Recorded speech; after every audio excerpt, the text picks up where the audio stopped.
Generalmente los inversionistas ángeles y capitalistas de riesgo no suelen intervenir, como dije antes, en las etapas tempranas de la compañía, sino que suelen intervenir, digamos, después de 1 hasta 3 años que la empresa ya está funcionando, tiene un nicho de mercado y por lo tanto tiene una cierta consolidación.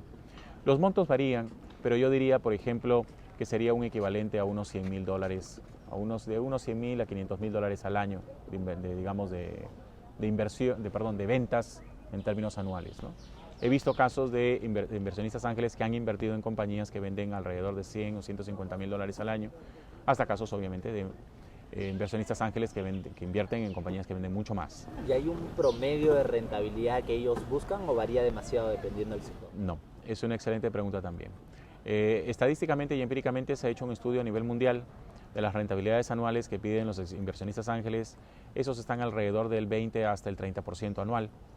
Nuevamente en términos de ganancias de capital, ¿eh? No es que al terminar el año, oye, mira, págame el 20-30%, no es cuando me voy, ¿cierto? Las acciones que yo te voy a devolver de tu empresa, porque yo he sido propietario, no sé, durante 3 a 5 años, van a estar apreciadas en ese valor, ¿no? En términos anuales.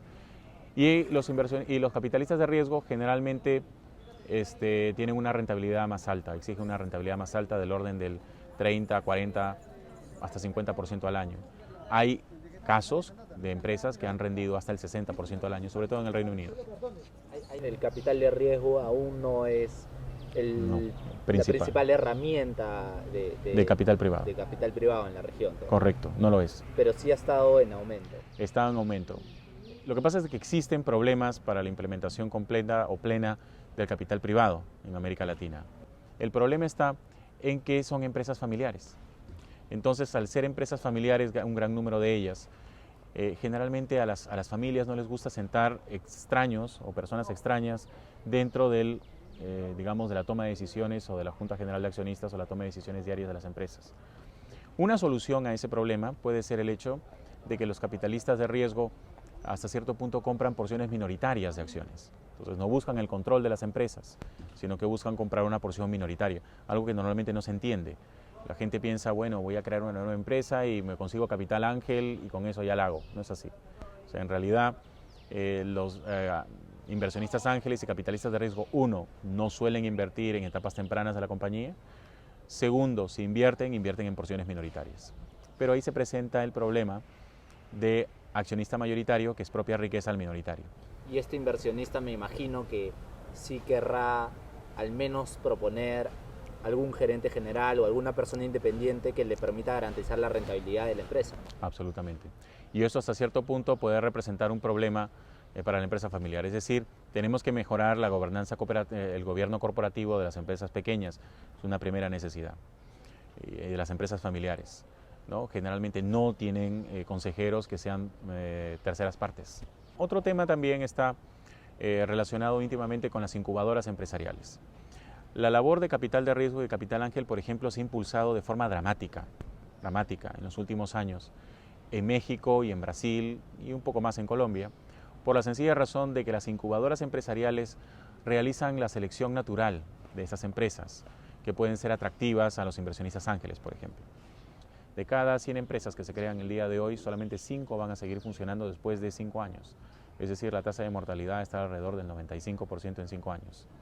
En el caso de las empresas que pasan por incubación empresarial, pueden reducir su tasa de mortalidad hasta en 70%. En el Perú, nosotros en términos de incubación empresarial estamos todavía en nuestra infancia.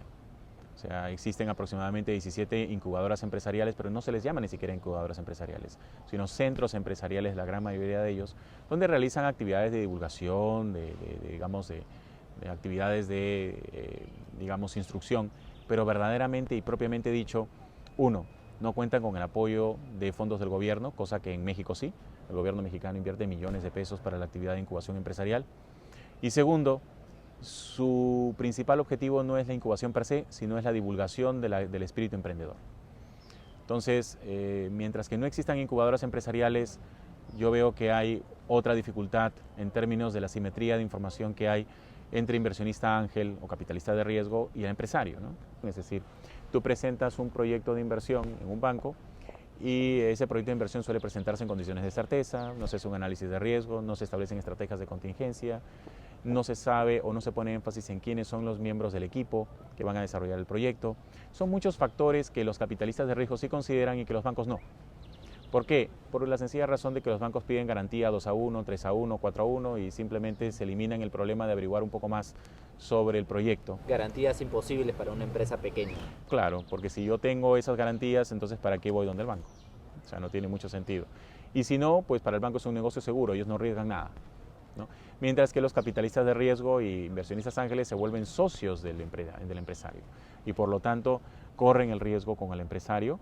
Los proyectos de inversión, pocos de ellos se les aplica análisis de riesgo y mucho menos de ellos se les aplica análisis de opciones reales donde tú de alguna manera puedes decir, oye mira, y si yo tengo la posibilidad de expandir mi negocio, ¿qué hago? Si tengo la posibilidad de abandonar mi negocio, ¿a cuánto lo puedo liquidar? Si tengo la posibilidad de cerrarlo temporalmente y abrirlo nuevamente, ¿cómo lo puedo hacer? Es toda una investigación estratégica que es muy limitada en las empresas a las cuales apuntan, ¿no? Por dos motivos: no tienen capacitación adecuada, presentan, se enfocan solamente en un flujo de caja de certeza que supuestamente puede pagar el servicio de deuda, si empiezan con deuda, porque la gran mayoría no lo hace. Y por lo tanto son generalmente negocios que están enfocados a la parte convencional, es decir, más de lo mismo. Mientras que el inversionista ve...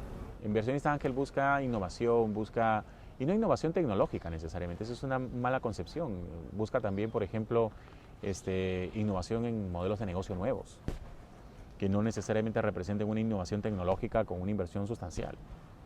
Entonces, yo creo que la combinación de creatividad con una buena capacitación para poder elaborar planes de negocio con herramientas de última generación, con un enfoque estratégico más que de valoración, ¿no? Más la posibilidad de una incubadora empresarial que tenga apoyo del gobierno y que pueda catalizar de alguna manera este tipo de proyectos y presentarlos de forma atractiva a los inversionistas ángeles, entonces podría ser interesante.